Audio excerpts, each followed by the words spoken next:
Salve galera! Estamos aí começando mais um CooperaCast. Hoje com os fatos relacionados a 11 de setembro a 24 de setembro de 2019. Este é um podcast da Cooperativa do Saber, muito mais que cursinho, em parceria com o canal História com o Dé. A apresentação é de André Benson, que sou eu, e os comentários do professor Sumaré de Geografia e do professor Rafael de Sociologia. E começamos bem, começamos com um jogo rápido. É jogo em 1 minuto. Salve, Sumaré! E aí, professor André, e aí, professor Rafa, e aí, galera? Cara, fiquei com tantas coisas para falar nesse jogo rápido, fiquei tão em dúvida do que falar nessa semana que decidi ir para uma coisa bem básica e neutra. O equinócio do dia 23 de setembro. Então, dia 23 de setembro, às 4 horas e 50 da manhã, é o marco aí do equinócio de primavera no hemisfério sul, equinócio de outono no hemisfério norte.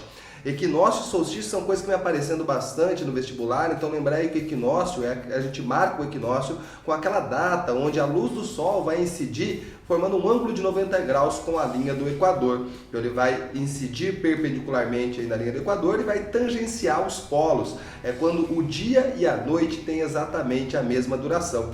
A partir aqui do dia 23 de setembro, aqui no hemisfério sul, os dias estão ficando mais longos em relação às noites, enquanto no hemisfério norte as noites estão ficando mais longas. E a gente vai caminhando com o aumento da duração do dia até chegar no solstício de verão, que vai ser em dezembro. E isso é um outro CooperaCast. Vai lá! Muito bem, valeu Sumaré. E agora vamos ao jogo rápido, jogo em 1 minuto. E aí, professor Rafa, salve! Salve, galera! Pessoal, o meu jogo rápido dessa semana é sobre a proposta do MEC de contratação de professores universitários sem a necessidade de concurso. Atrelado ao projeto chamado Futurice pelo governo federal, a proposta do MEC é que as universidades que fizerem o alinhamento com esse projeto, com o projeto Futurice, possam contratar os seus professores sem a necessidade de passar por um concurso. Só tentando contextualizar como que é mais ou menos um concurso de professor universitário, esse professor tem que passar por uma banca que é avaliado pelos próprios pares dentro do departamento onde eles serão contratados, em linhas específicas de pesquisa, e tende a ter uma titulação acadêmica correspondente àquele cargo ao qual ele está ocupando, em geral de grau de doutoramento para frente. Essa prerrogativa que tira a segurança do professor para poder dar uma aula de acordo com aquilo que ele está estudando, vai de encontro mais uma vez com essa perspectiva de governo tem de trazer para o meio universitário professores que se alinham relacionados às suas propostas, relacionados às suas temáticas. É perigoso, vem junto mais uma vez a precarização da educação e a precarização da pesquisa que está em voga no Brasil hoje. Valeu, professor Rafa. Vamos continuando com o CooperaCast. Chegamos agora então no Se Liga na Coopera. E aí, professor Sumaré? Cara, essa semana quem fala um Se Liga na Coopera sou eu. Cara, quero convidá-los, todo mundo, aqui para o próximo sábado, aqui na Cooperativa, no dia 28 de setembro, ao longo do dia todo, para um dia de jogatina aqui na Cooperativa. Vários jogos de tabuleiros diferentes, onde eu e o professor Oz vamos trazer aqui um punhado de jogos para apresentar os jogos para a galera. Tem jogos cooperativos, jogos competitivos, jogos que envolvem sorte, jogos que envolvem estratégia. Mesmo que você nunca tenha jogado nada na vida, vem aqui que vai ter jogos aí para gente que não conhece, gente que conhece, jogo pro vô, jogo pro periquito, Então tem muitos jogos diferentes, venha conhecer o mundo dos jogos de tabuleiro e descobrir que o mundo de jogos de tabuleiro é muito mais do que o War e Banco Imobiliário. É isso aí. Beleza, professor Sumaré. E aí, vamos chegando agora no CooperaCast aos temas quentes da semana.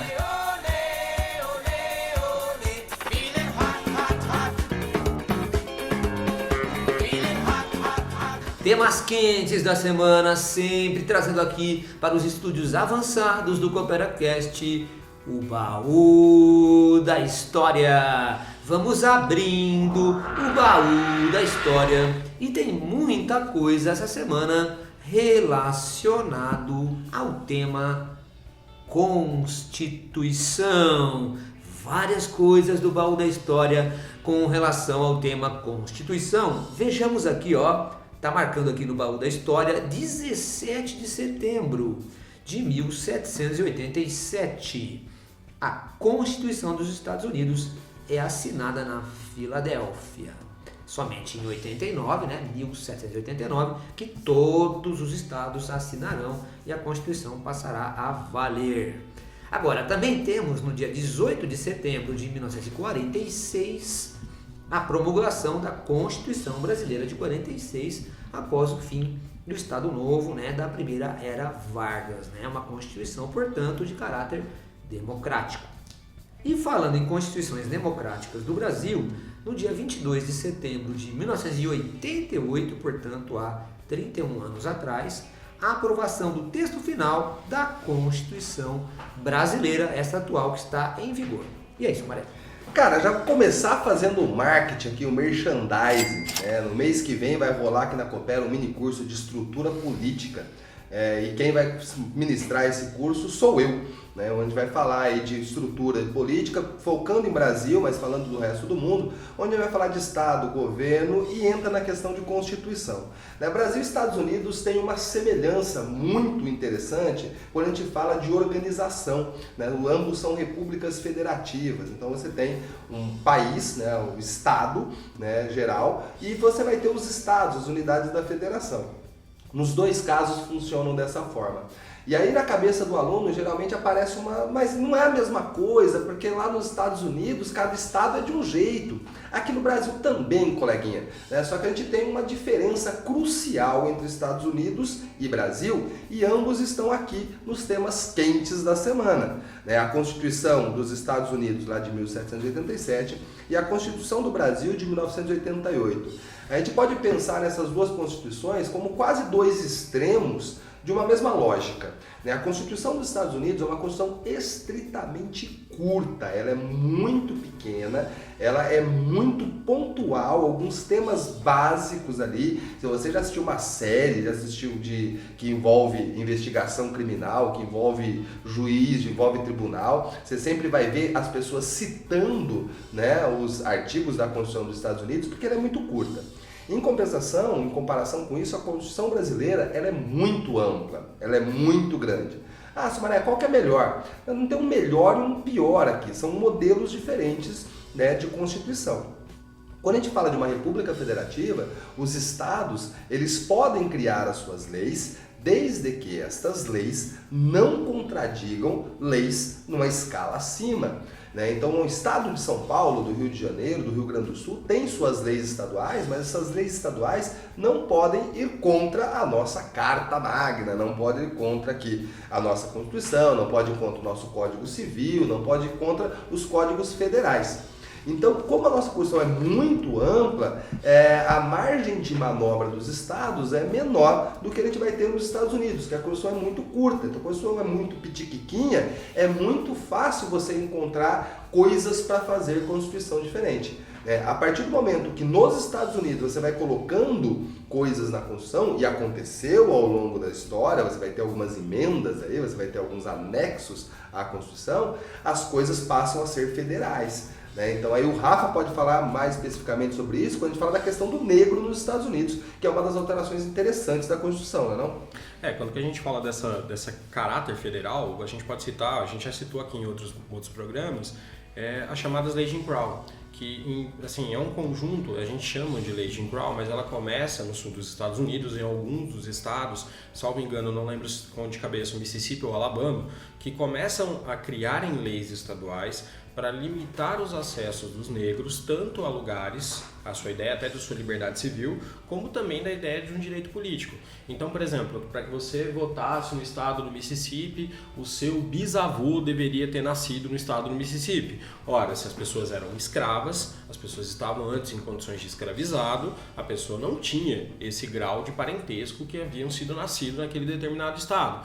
Ou seja, havia uma certa formatação de um determinado aparato jurídico para impedir o acesso tanto político quanto o acesso das pessoas a alguns locais, como escolas, como hospitais. Então você tinha a ideia de uma segregação a partir de uma concepção legal. São tipos de dominação diferentes.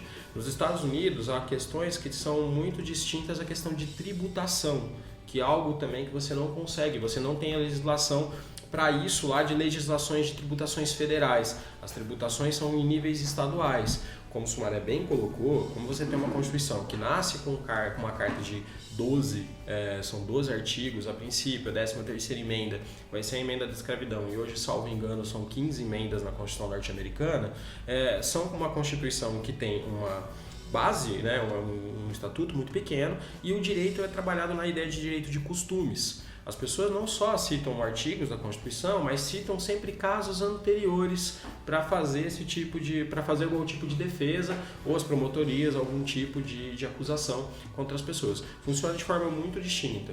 Quando a gente olha para o Brasil, nesse caso das Constituições, até a Constituição de 1988, que é a nossa Constituição mais famosa, chamada Constituição Cidadã, a gente tem que pensar também nesse aspecto legal e olhar para trás, olhar para as nossas primeiras Constituições. O Brasil tem uma história constitucional incrível, assim, incrível. A gente pode pegar, a partir de 1822, quando nós temos a separação política de Portugal, temos praticamente 2 anos que nós não temos Constituição. O Brasil, nesse momento, era uma monarquia absolutista, né? E durante 23, quando você tem uma Constituinte e o pessoal está fazendo a Constituição, o Dom Pedro vai e fala assim, não, pode deixar, gente, que eu vou fazer essa bosta aqui. E junta uma meia dúzia de pessoas e promulga, né, ortoga, na verdade, ou impõe a Constituição de 1824, que vai durar durante todo o Império, com exceção do ato adicional de 1834, que começa a dar uma certa liberdade para o que a gente pode chamar de províncias. E todo o debate político, tanto do período regencial como do segundo reinado, vai entrar nessa lógica. A lei de terras não vai alterar a Constituição? Ela vai ser... A lei de terras, ela é uma emenda constitucional, mas em sentido da Constituição em si, ela não mexe na alteração política, que é o segundo reinado e o período regencial, que é o quê? Mais liberdade para as províncias ou mais centralização do poder no Rio de Janeiro. A Lei de Terras de 1850, e ela é muito interessante, ela vem numa perspectiva que ela é de 18 de novembro, professor André, salvo engano, se eu estiver errado. Ela é no fim do ano e ela vem 15 dias depois da Eusébio de Queiroz.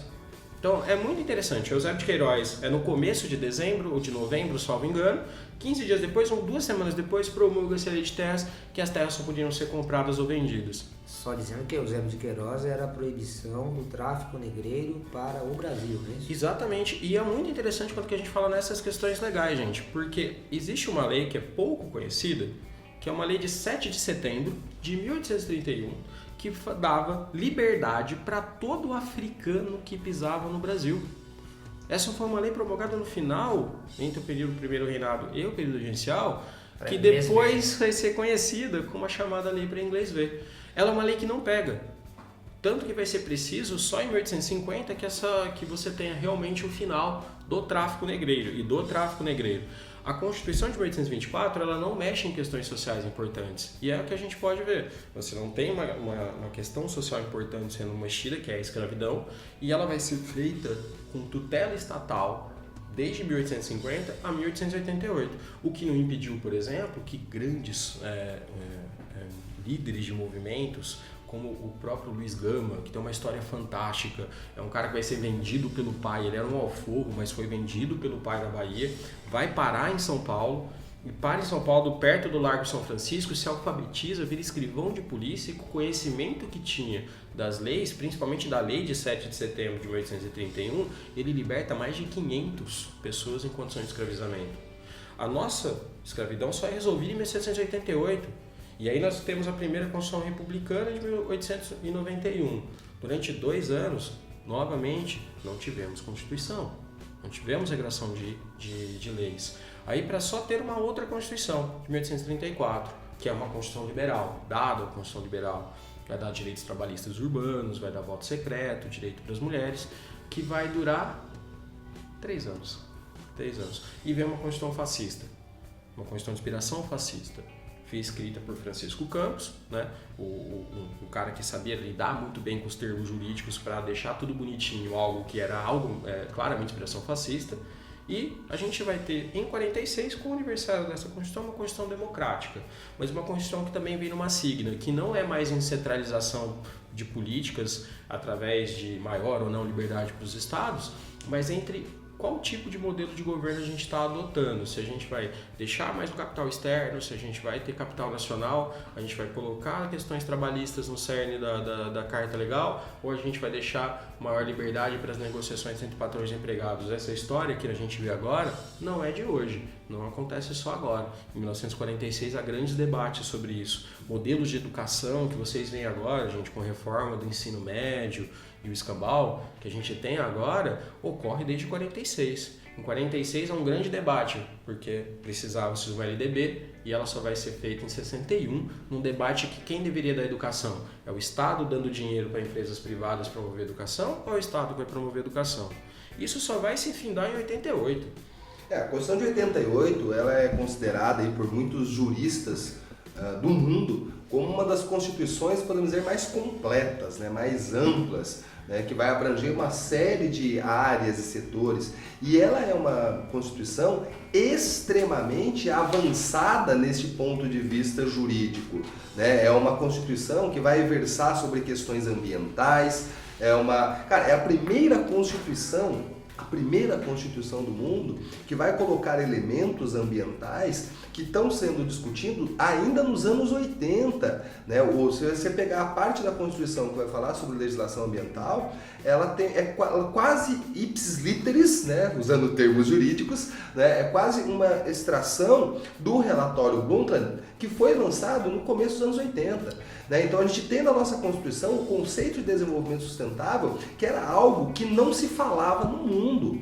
A gente já prevê na Constituição de 88 as áreas de proteção integral, a gente já prevê as áreas de preservação, a gente já prevê várias áreas de questões ambientais. É a Constituição de 88 que vai entrar no campo da educação, com a primeira Constituição que vai versar sobre uma educação ampla em todos os estágios, em todas as instâncias, para todas as pessoas. É onde vai entrar, por exemplo, a discussão da questão indígena, que até então nas constituições ficava jogado para fora. É na Constituição de 88 que a gente vai colocar essa questão étnica, essa questão de diferentes etnias e abranger essa educação para essas pessoas, dando direito a essas pessoas de utilizarem sua etnia, sua cultura, sua língua. Não há uma imposição, o português é a língua oficial do país, mas não há uma imposição linguística. E isso, galera, é uma coisa que é muito avançada do ponto de vista político. A Constituição de 88, gente, é uma carta e ela tem um momento histórico muito importante, ela vem pós-88, ela é claramente inspirada em várias das constituições sociais-democratas da Europa, do período que a gente tem depois de 45, que vai até mais ou menos 75, que você tem a rede de seguridade social expandida e é por isso que a gente fala que é uma Constituição de caráter universalista. Por quê? Quando que a gente fala em Vargas, quando que a gente fala em Ministério da Educação, Saúde, enfim, eram regulados. Eram sistemas que eram regulados por meio urbano, que faziam parte do processo de industrialização que está sendo proposto por Vargas desde que ele entra em 1930. E a ditadura militar não faz grandes diferenças. Tem um trabalho, para quem tiver curiosidade de pesquisar, tem um trabalho muito interessante do professor Eduardo Foiani, ele faz uma gênese do período que vai entre 30 até 2002 sobre direito social no Brasil. E a gente usa o conceito do professor Vanderlei Guilherme dos Santos, que é a ideia de cidadania regulada mesmo. Eu regulo a cidadania para um determinado espaço geográfico, ao ponto que eu ajudo a desconcentrar do campo a maior parte da população, eu tenho uma migração demográfica que sai da galera do campo para ir para a cidade, porque na cidade pelo menos eu posso ter emprego de carteira assinada e eu não vou pagar pela educação, não vou pagar pela saúde. Então a sua tia, sua avó, sei lá, que membro da sua família que sabe, por exemplo, mexer com chás, com ervas para quando você está doente, não é porque ela não queria ir no médico, é porque é o que tinha no meio rural. Então o Brasil que estava no meio rural era um outro Brasil. E a Constituição de 88 ela amplia, ela dá previdência social para o cara do campo, ela cria o SUS. A galera fala tão mal do SUS e obviamente com alguma razão, nem todos os atendimentos são coisas fantásticas, mas até 1988, para quem era na cidade que você tinha, para quem era trabalhador você tinha, antes você tinha o INAMPS.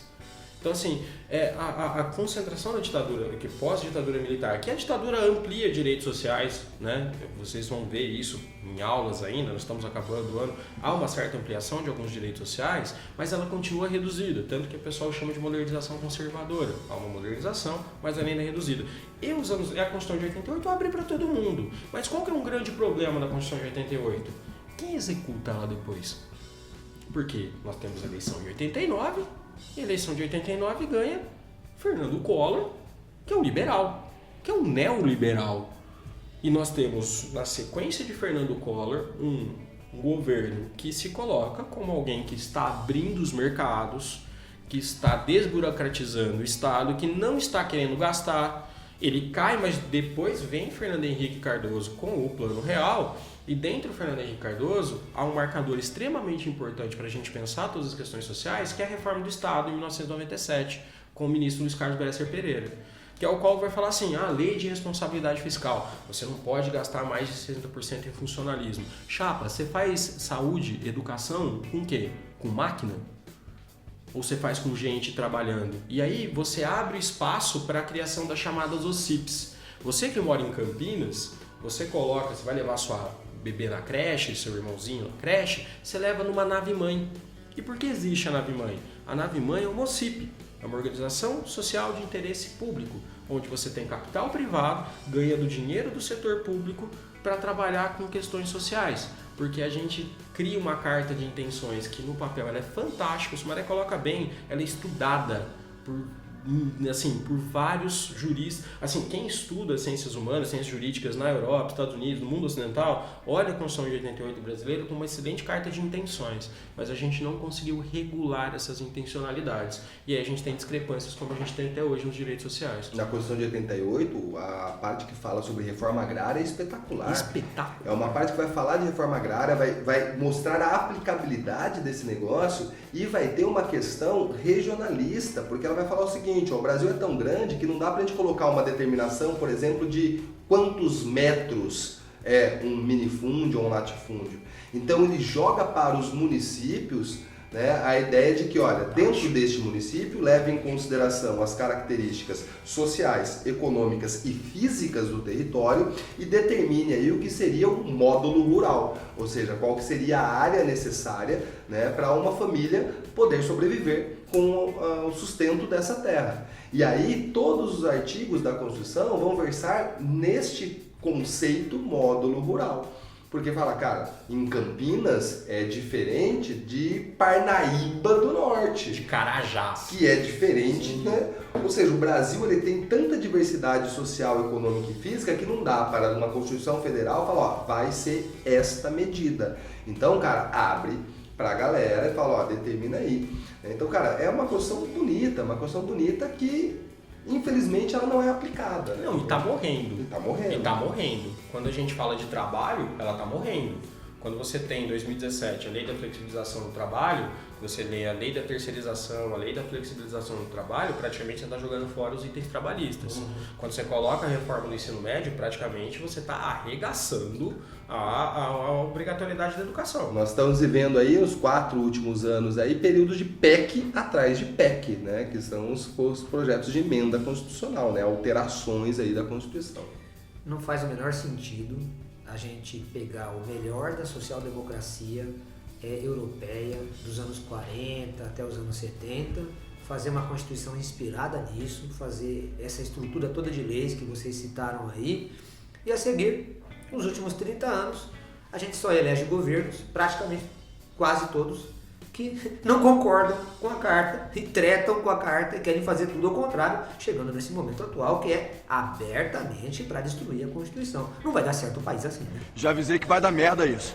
Gente, até o governo do PT, ele vai ser colocado no espectro político liberal, tá, gente? Até o governo do PT, né? Quando a gente observa as medidas e ações do governo do PT, a gente vai ver um predomínio de ações liberais. Tem uma galera que vai começar a buscar uma açãozinha ou outra para jogar na conta da social-democracia, mas podemos considerar o governo do PT, tanto Lula quanto Dilma, os dois governos do Lula como os dois governos da Dilma, forma como governos neoliberais. Ou seja, estamos vivendo desde o Collor governos neoliberais. Só para explicar, gente, o que a gente está falando aqui, isso são categorizações importantes. Se você usa, vamos usar um conceito interessante, que é o lulismo. O lulismo é um conceito criado pelo professor Adé Singer na USP. Tem um livro muito interessante chamado Sentidos do Lulismo, recomendo para vocês. Ele chama de lulismo de uma política de conciliação entre uma classe subproletária, ou seja, o cara que está na merda mesmo. É o cara que tá, uma hora tá na caixa do supermercado, outra hora tá guardando o carro, a outra hora ele tá fazendo bico com capital financeiro. Por quê? Os governos petistas não mexem no tripé macroeconômico. A gente mantém as mesmas bases econômicas neoliberais de juro alto, de câmbio flutuante, de superávit primário, que foram criadas pelo governo PSDB, foram colocadas na Constituição pelo governo PSDBista, e o PT mantém. O que ele faz de diferente, e isso é uma pontualidade importante, é uma distribuição direta da renda. Ele não vai trabalhar em estruturas, mudanças estruturais sociais. Ele distribui dinheiro primeiro para os miseráveis, aqueles que estão abaixo da linha da pobreza, que é o Bolsa Família, que é um programa liberal. Você vai encontrar o Bolsa Família, os genes do Bolsa Família, na obra do Hayek. Que é o quê? Eu dou o mínimo possível para o filho da puta entrar no mercado de trabalho, para ele não morrer de fome. Para ele entrar no mercado concorrencial do trabalho, ele não pode morrer de fome. Então, eu dou o mínimo possível. O Bolsa Família é a renda que você tem $1 por dia, que é a renda máxima onde você sai do nível de miserabilidade. E aí você tem isso, e com as políticas de sucessivo aumento do salário mínimo, porque você estimula o consumo, com o consumo a indústria brasileira voltou a ser relevante, e a gente conseguiu passar até incólume por conta das crises de 2008, que são uma das grandes crises do capitalismo. Agora, mudanças estruturais. Você tem, obviamente, a ampliação dos sistemas de ensino superior e tudo mais, mas ainda há questões que ainda são travadas dentro do mercado privado. Eu abri o ensino superior, eu coloquei mais vaga, eu abri a Universidade Federal, abri, mas ao mesmo tempo eu fiz o ProUni e enchi as universidades federais, as universidades particulares que tinham essas vagas ociosas, pagando muito mais caro para essas vagas do que eu construí universidades públicas o tempo todo. Eu não destinei todas as áreas para a universidade pública. Ou seja, é um projeto que manteve, de certa forma, foi possível ganhar algumas coisas para parte da população, isso é inegável, mas é um projeto que, ao mesmo tempo, também manteve uma galera que tem uma afinidade com as políticas neoliberais. E aí é todo um debate sobre o que é ou não o petismo. Mas ele é qualquer coisa, tá, gente? Menos comunismo, menos socialismo. Muito bem, vamos continuando, vamos seguindo com o CooperaCast e o baú da história. Vai se abrindo novamente o baú da história. E aqui aparece o tema questão árabe-israelense.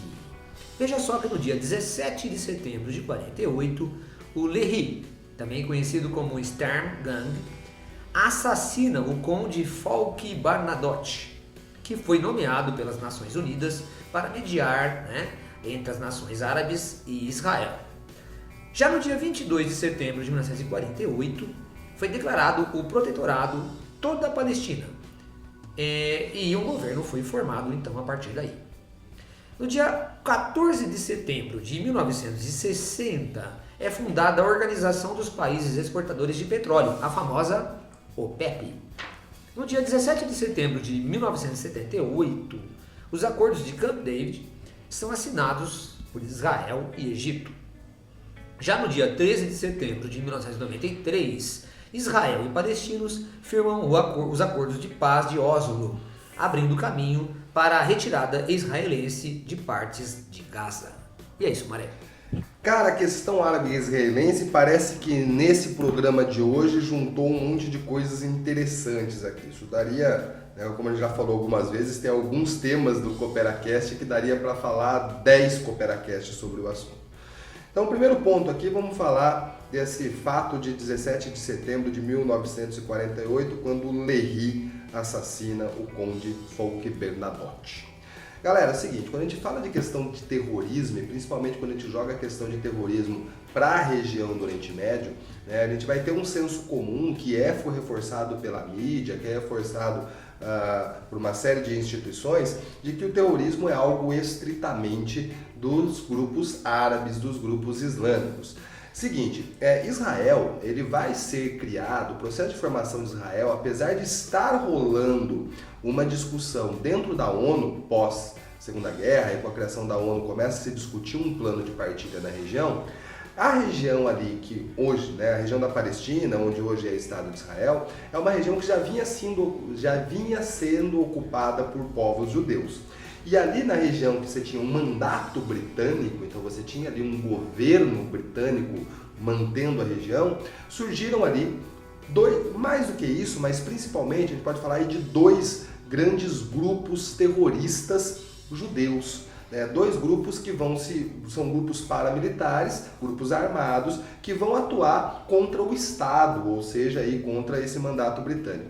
Um deles é o Lehi, que vai ser o braço mais armado, que ele vai atuar mais precisamente nessa questão de assassinato de pessoas pontuais e na questão de causar o terror mesmo para comunidades árabes. Boa parte dessa galera do Lehi, depois, quando o Estado de Israel se consolida, sabe o que vai acontecer com essa galera, professor André? Não sei não, Sumaré. Essa galera vai ser perdoada pelo Estado de Israel e vai fundar o Mossad. O Mossad, ele nasce praticamente com pessoas oriundas do Lehi. Então, quando você vê as ações do Lehi, depois vai comparar com as famosas ações do Mossad, você vê que tem relações muito parecidas. Que é aquele negócio de chegar escondido no lugar, matar uma pessoa e sair fora.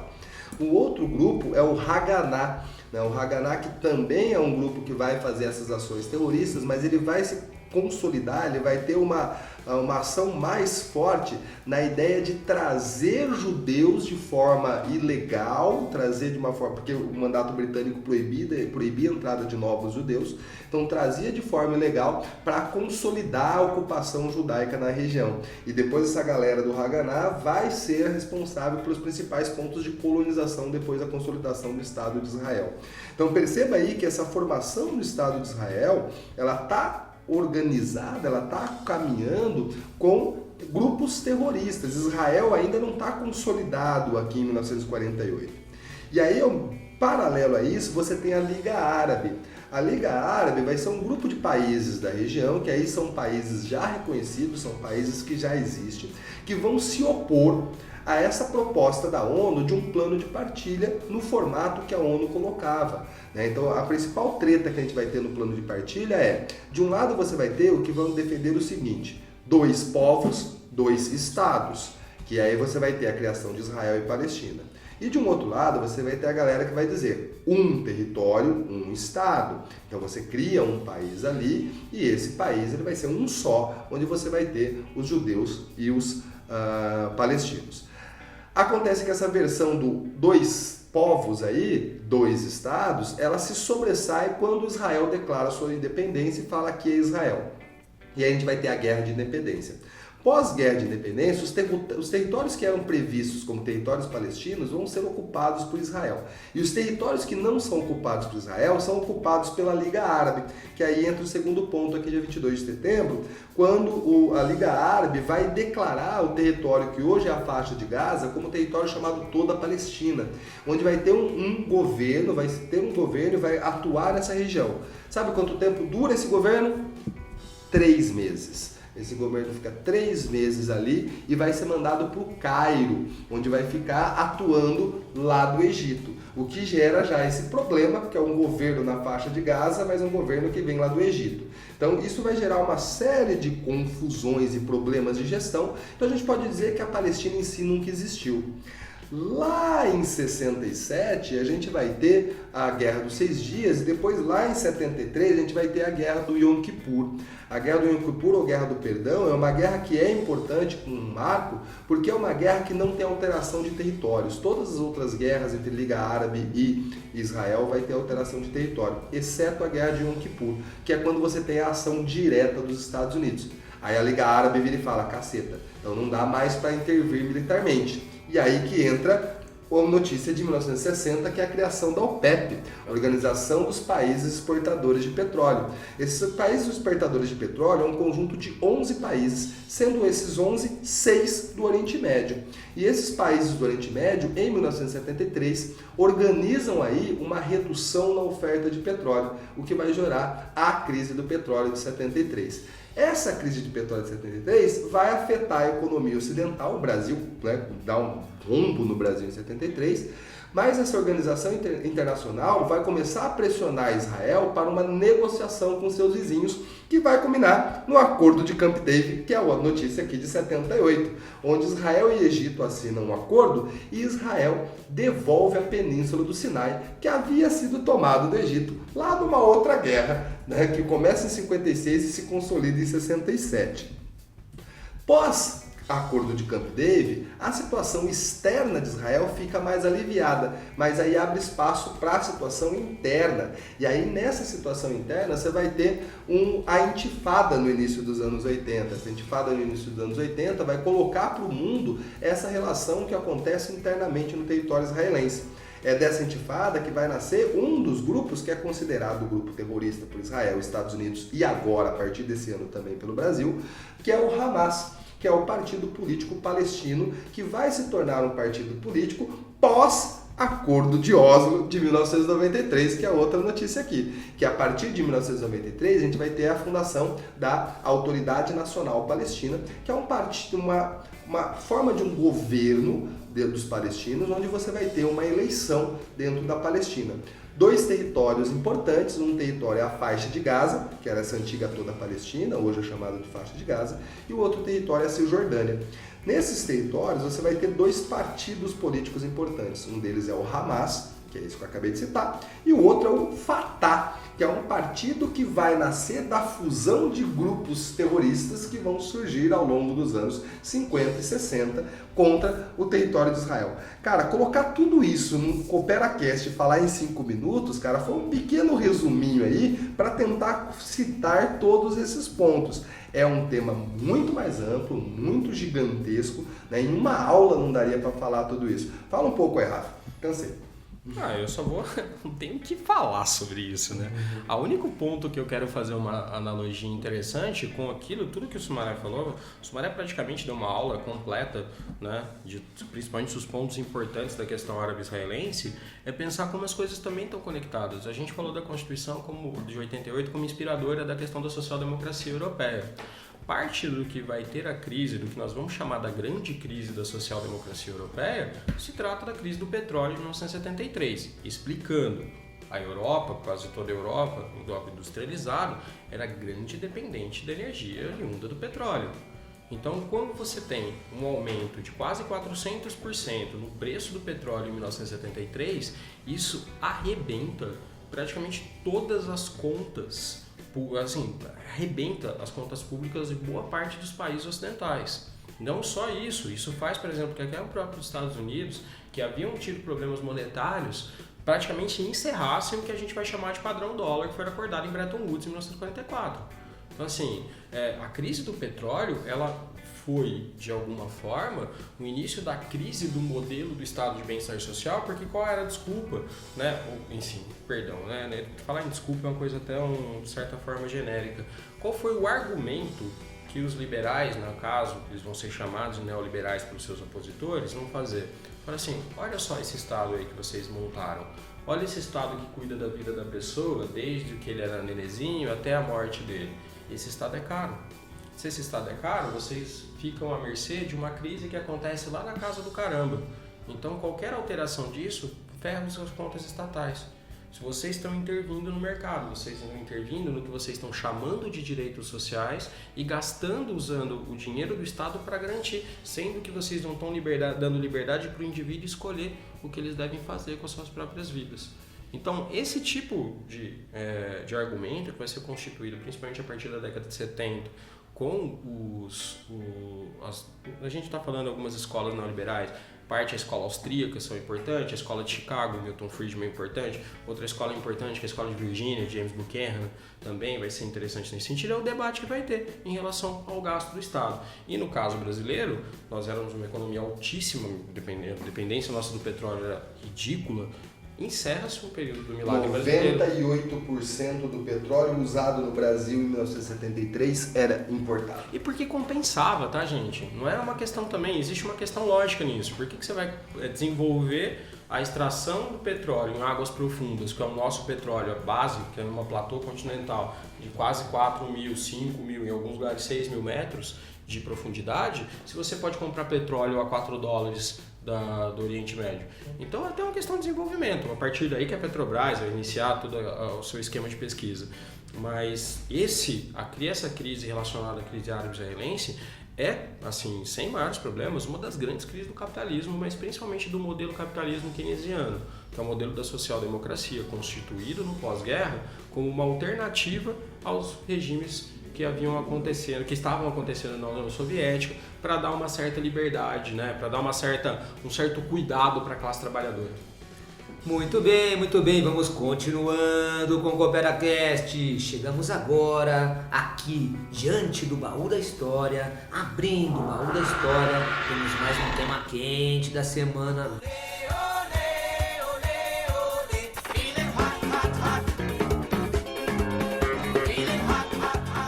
Nossa Senhora, né? Não poderia deixar de ser 11 de setembro, 11 de setembro, tá piscando aqui o baú da história, falando aqui, ó, 11 de setembro, né?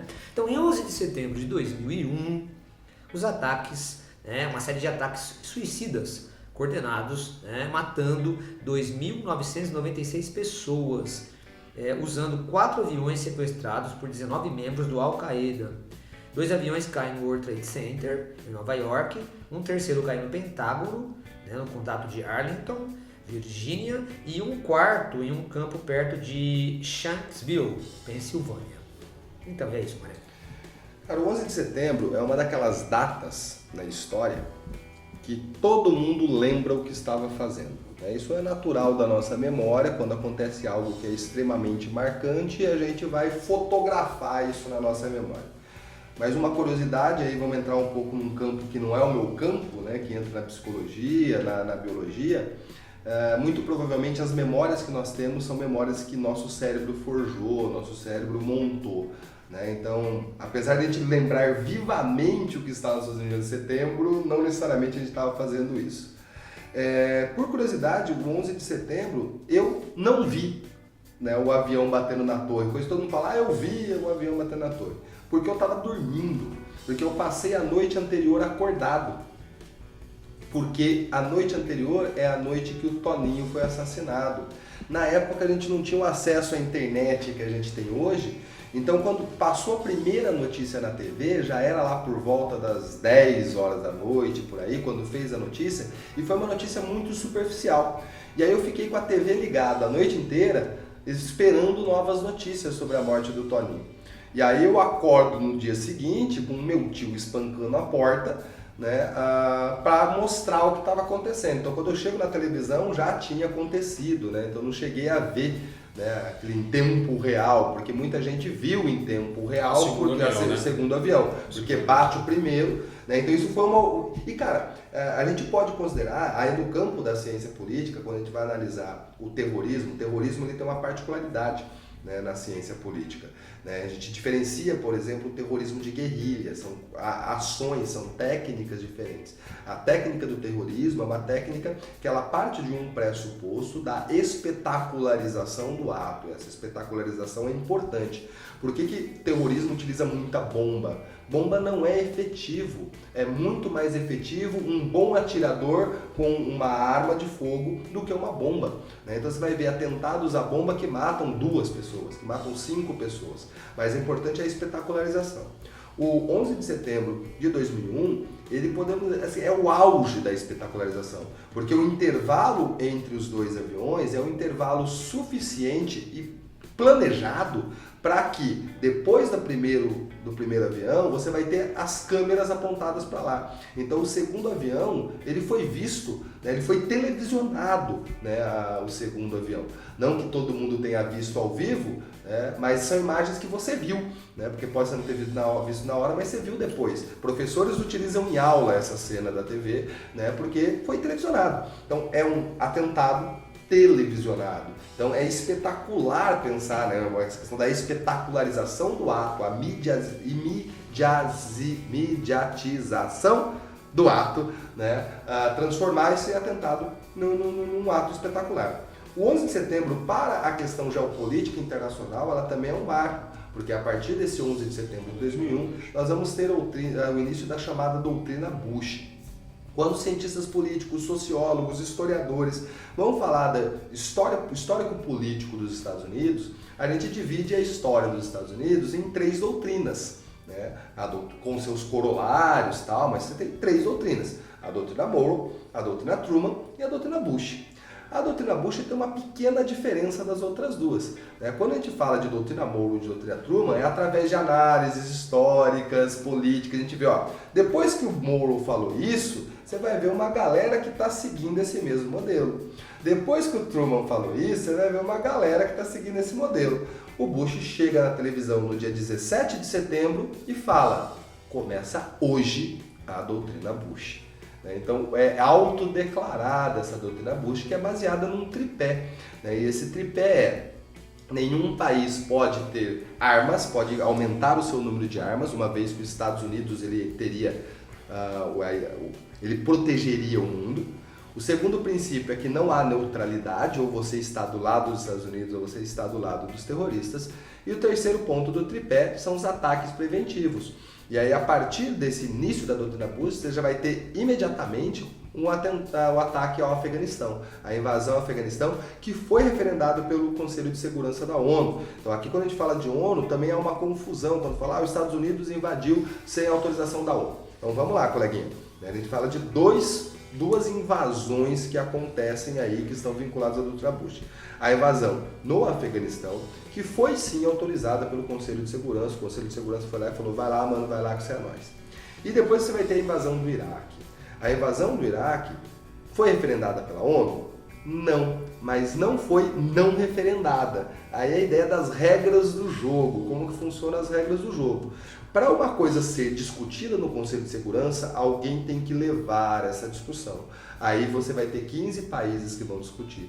Depois desses 15 países discutir, você vai ter uma decisão. Se você tiver uma decisão, isso é referendado, isso é aprovado. Porém, você tem 5 países que têm o chamado poder de veto, que é um nome popular que a gente vai falar disso, mas não é o poder de veto, na verdade é o princípio da unanimidade, ou seja, só é aprovado se 5 países votarem sim, que seria Estados Unidos, Rússia, França, Reino Unido e China. Antes dos Estados Unidos invadir o Iraque, os Estados Unidos ele anuncia, ele fala como quem não quer nada, ele fala: mano, eu tô pensando em atacar o Iraque. E aí, França, China e Rússia, como quem não quer nada, fala assim: caso alguém leve essa discussão para o Conselho de Segurança, eu vou ser contra. Aí os Estados Unidos, que não é bobo nem nada, não leva essa discussão para o Conselho de Segurança e invade o Iraque. A partir do momento que a invasão acontece, qualquer país do mundo pode levar essa discussão para o Conselho de Segurança. Só que aí os Estados Unidos é um dos países que tem esse poder de veto, ou seja, a partir do momento que a invasão está acontecendo, qualquer discussão que vá para o Conselho de Segurança seria vetada pelos Estados Unidos. Então é uma regra do jogo. Os Estados Unidos manda na ONU então, Sumaré? Não, coleguinha. Todos os 5 países fazem utilização disso. A China faz isso com o Tibete desde os anos 50. Né? Ninguém coloca em discussão o Tibete na ONU porque você teria o veto da China. A Rússia, desde o período da União Soviética, fez a utilização disso, na invasão do Afeganistão, inclusive final dos anos 70. O Reino Unido fez isso, tem um caso recente, próximo da gente, por causa das Malvinas. E mais recente ainda, você tem o caso da Costa do Marfim com a França. Então esses 5 países fazem utilização dessa estratégia. Ventilam anteriormente. Se os outros 4 estão posicionados do mesmo lado, a gente vai lá e apresenta, porque a gente vai com aval, vai com referendo. Se eu vejo que um dos 5 vai ser contrário a essa intervenção, eu faço a intervenção sem levar a discussão. É regra do jogo. Sumaré, eu acho que está errado. Eu também, coleguinha, mas quem somos nós perto dessa discussão? Manda aí, Rafa. Não, tô pensando agora, como que a gente pode... Esse negócio da doutrina Bush é muito interessante porque realmente ela é autoproclamada. né? De uma família que relativamente tem ações de grandeza, de ser uma monarquia, praticamente uma monarquia dos republicanos. E como isso ressignificou na questão da Síria, né? Porque os próprios países membros do Conselho de Segurança da ONU, percebendo essas ações dos Estados Unidos, principalmente após 2000, né, quando que entra o que a gente está chamando de doutrina Bush, que eu acho que dificilmente esse nome vai perpetuar a partir de determinadas análises futuras, até pela sua finda. Né? Porque você tem a doutrina Bush, mas agora, quando você pega na questão Síria, por exemplo, os países membros do Conselho de Segurança, eles vão ficar reativos a essa questão americana. Os americanos não vão ter a liberdade de atuar na Síria da mesma forma que eles puderam atuar no Iraque ou em outros países. Eles perceberam que a manutenção desse poder dos Estados Unidos, principalmente nessa ótica militar, estava fazendo uma questão de reagrupamento de forças, a qual os Estados Unidos realmente estava saindo como um país unilateral dentro dessa nova ordem mundial política. Irã, Coreia do Norte, esses países aí nem se cogita, né, essa intervenção militar. Não, é muito complicado essa questão hoje, por exemplo, quando que a gente fala da Síria e como que a Rússia, né, França, no caso, principalmente da Síria, estão se manifestando. As pessoas estão um pouquinho mais cabreiras em relação à atuação americana no meio militar. Atenção, parem as máquinas, é pinga fogo!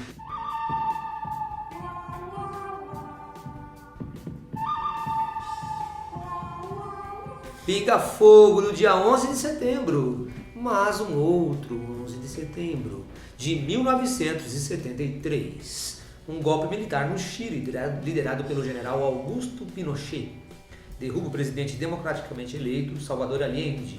Pinochet exerce o poder ditatorial até ser destituído por um plebiscito em 1988, permanecendo no poder até 90, Sumaré. Cara, o 11 de setembro de 73... ele pode ser considerado aí como um grande ato de covardia internacional, né? Porque onde você vai ter uma intervenção direta, né, em relação a um chefe de Estado democraticamente eleito, né? Você vai ter bombardeio na casa presidencial, né? Então é uma coisa bastante pesada quando a gente pensa aí na situação que estamos vivendo nesses anos 70, nessa discussão, né, internacional. A gente está falando de intervenção, as intervenções dos Estados Unidos pós 11 de setembro de 2001, mas você tem as intervenções dos Estados Unidos ao longo da Guerra Fria, essas intervenções pregressas aí. Né? O caso da discussão aí, né, da entrada do Pinochet, e depois vai levar, né, como o Rafa já tocou nessa tecla com outras vezes, a questão do neoliberalismo, né, como uma iniciativa, uma tentativa, né, um teste do neoliberalismo num país subdesenvolvido, né, não, Rafa? É um laboratório. O Chile é um laboratório. Ele vai ser conduzido, os economistas que vêm, porque isso que, o termo neoliberalismo ele é pejorativo, ele é trabalhado de forma pejorativa por economistas ligados à CEPAL. A CEPAL era um Comitê Econômico para a América Latina, fundado na década de 50 e 60, que as pessoas na América Latina estavam pensando como desenvolver o capitalismo em países periféricos dentro desse sistema que estava se formando depois da Guerra Fria, com os Estados Unidos como uma potência capitalista. Então tem economistas brasileiros, economistas chilenos, economistas argentinos que vão formar a CEPAL. Então nisso estava se pensando de como que a gente vai fazer esse desenvolvimento para a América Latina. E isso vai perpassar, que a gente governos de esquerda, governos de direita, e parte da CEPAL vai trabalhar com a ditadura militar, né, durante os primeiros anos da ditadura militar e também até o governo do Geisel. A gente tem a participação de economistas cepalinos.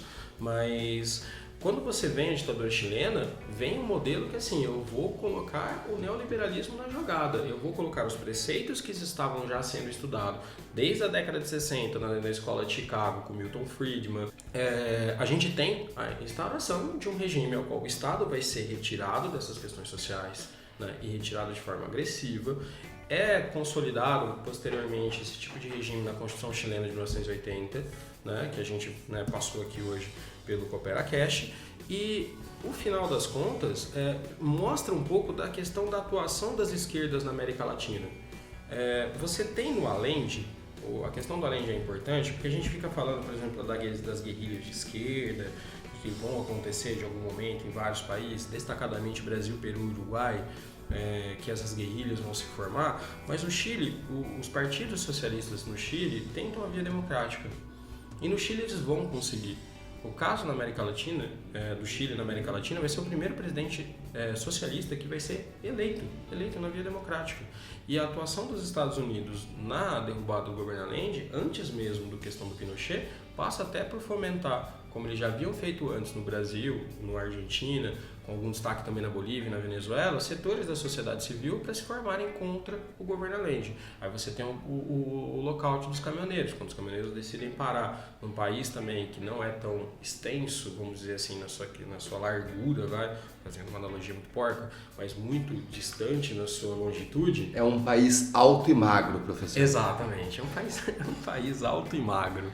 Então, precisa, né, de questões de transporte, nós temos o boicote aos transportes, vamos ter alguns sindicatos também que vão ser canalizados para uma oposição ao Allende, que certamente insatisfeitos com os primeiros momentos do governo Allende, mas assim, a ditadura chilena, ela vai ser violentíssima, uma das mais violentas da América Latina, né?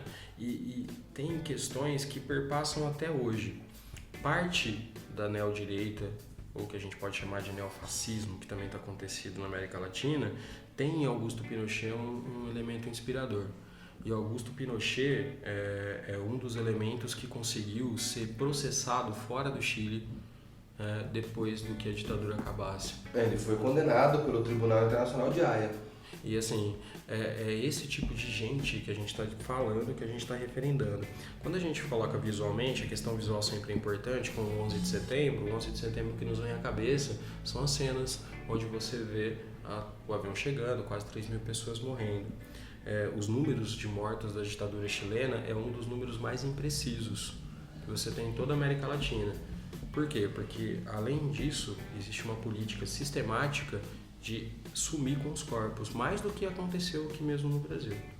Ela tem a vantagem de estar do lado do oceano, você tinha os voos para o Pacífico, né? Os voos para o Pacífico, os enterros no deserto, ossadas que começaram a ser achadas no deserto do Atacama de militantes chilenos, né? As táticas de intimidação, de violência, são terríveis. Eram utilizados animais para estuprarem pessoas nas táticas chilenas de intimidação aos seus opositores. Então, quando políticos dessa neodireita, ou quando até presidentes da República estão falando que tem como seus ídolos de cabeceira Augusto Pinochet, é esse tipo de gente que a gente está falando. Muito bem, muito bem, muito bem. Professor Sumaré, se liga no vestibular. Galera, essa semana não temos aí novas inscrições abrindo aí, mas é só para deixar claro que a reta final, né, cara? Estamos realmente aí chegando ao fim, estamos a 40 dias do Enem. E a partir daí começa aí toda a bateria. Então, só para ficar aí nas 4 grandes provas, né, pegando as públicas, você vai ter 2 semanas de Enem, depois Unesp, Unicamp, FUVEST. Então, você vai ter uma sequência de 5 dias de prova e aí já volta para as segundas fases já começando em dezembro. Então agora é aquele momento assim que tem que dar uma focada. Eu sei que a galera tá desanimada, a galera tá para baixo, a gente está percebendo isso em sala de aula. Nós professores também estamos cansados, galera. Mas agora é o momento assim de dar uma focada, dar uma relaxada e olhar e falar, cara, está chegando. E observe esse está chegando não de uma forma pessimista e com medo, mas de uma forma otimista, cara. Está acabando, estamos chegando agora naquele final. É a hora do último gás. Se precisar trocar uma ideia com a gente aí nessa hora, pedir um gás, pedir uma força, né? Estamos aí para dar uns ultra em vocês, para dar uns apoios. Conta com a gente aí nessa etapa final, galera.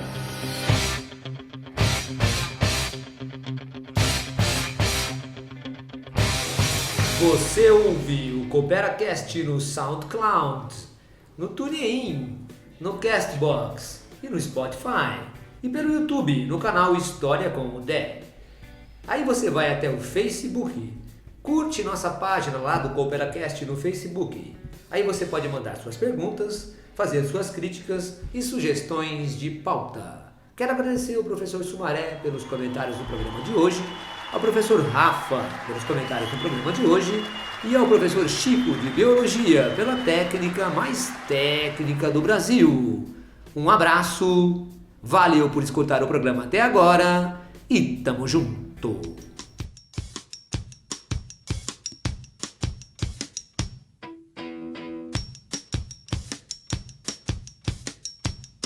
You gotta keep them separated.